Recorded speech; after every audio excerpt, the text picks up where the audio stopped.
সুজয় আজ খুব ব্যস্ত তার অফিসের কাজ নিয়ে। আজ একটু তাড়াতাড়ি তার অফিস থেকে বেরোতে হবে।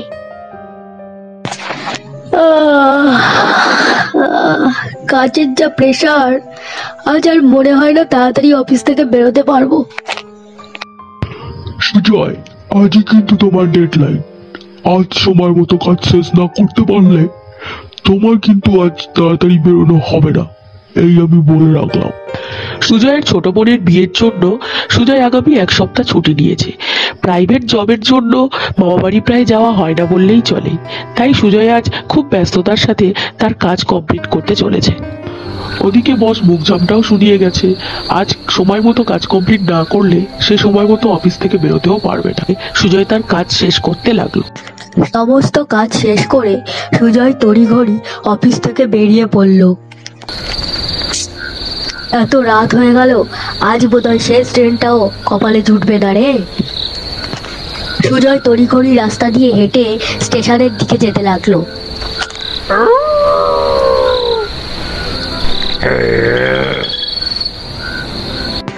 মহা ফ্যাসাদে পড়া গেল।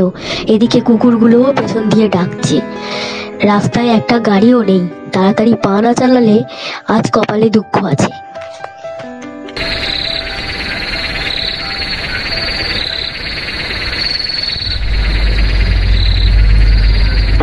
তড়িঘড়ি সুজয় স্টেশনে পৌঁছে দেখলো শেষ ট্রেনটা ছাড়ার আর 5 মিনিট বাকি মাত্র। যেহেতু শেষ ট্রেন, তুলনামূলকভাবে তাই জনসংখ্যাও স্টেশনে খুবই কম। ট্রেন হুইসেল বাজিয়ে যথারীতি স্টেশনটাকে পিছনে ফেলে এগিয়ে যেতে লাগলো। যাই হোক, সুজয় ট্রেনে চেপে বসলো এবং যথারীতি টাইমে ট্রেনও ছেড়ে দিল।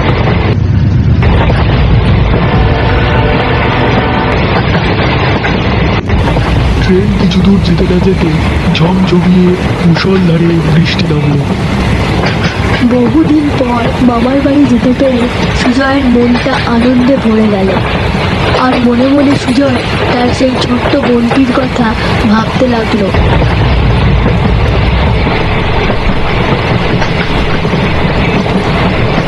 সুজয়ের ভাবনায় ছেদ করলো তার ফোনের রিংটনের আওয়াজে। ফোনের স্ক্রিনে মেজো মামার নাম্বার ফুটে উঠতে সুজয় ফোন রিসিভ করে মেজো মামার সাথে কথা বলল। মেজো মামা জানতে চাইলো যে সুজয়ের আসতে আর কতক্ষণ লাগবে। সুজয়, কিরে, কত দূর আর কত দেরি হবে?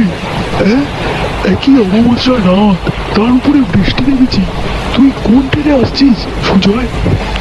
মামা, আমি ট্রেনে আছি মামা। আর বৃষ্টির জন্য নেটওয়ার্কের প্রবলেম হচ্ছে মনে হয়। তোমার কথা আমি কিছু শুনতে পাচ্ছি না। আচ্ছা বাবা, এখন রাখো, বাড়িতে পৌঁছে অনেক কথা হবে।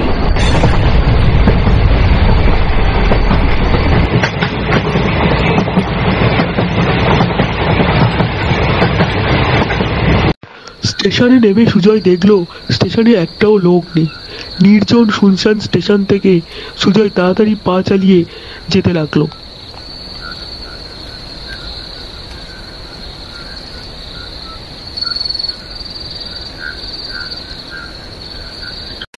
অন্ধকার নির্জন রাস্তা, তার সাথে ঝোড়ো হাওয়ার দাপট।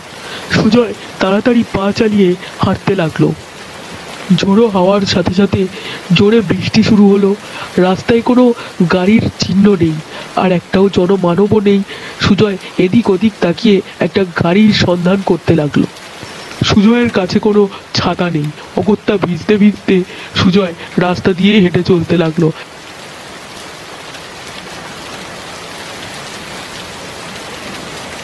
এবং হঠাৎ করে কোথার থেকে যেন একটা রিক্সা তার সামনে চলে এলো। কে বাবু, কোথায় যাবেন? আমি নিশ্চিন্তপুর যাব, আপনি যাবেন? বাবু, যাব। বৃষ্টির দাপটে আর অন্ধকারে সুজয় আর কোনো কথা চিন্তা না করে রিক্সায় চেপে বসলো।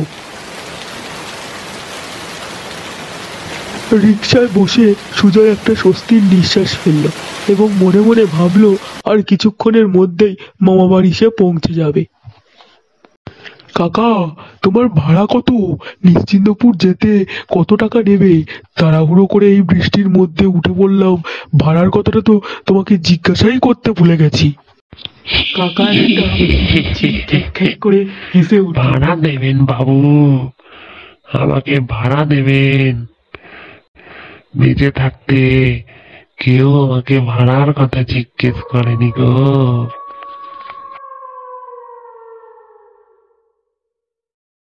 কথাটা শুনে সুজয়ের বুকের ভিতরটা ছ্যাদ করে উঠল। বেঁচে থাকতে মানে? কাকা কাকা কাকা, তুমি তুমি তুমি কি কি কি কি সব বাজে বাজে কথা বলছো? হ্যাঁ, তুমি তুমি বেঁচে থাকতে মানে? তুমি তো বেঁচেই আছো। কথা শেষ হতে না হতেই সুজয় দেখলো কাকার চেহারা বদলে একটা কঙ্কাল বেরিয়ে আসছে।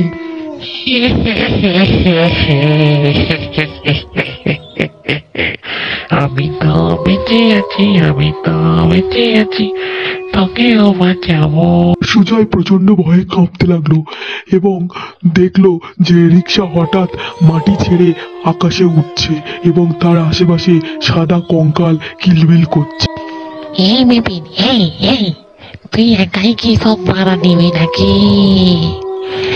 আমাদের কেউ নেই বিপিন, আমাদের কেউ নেই।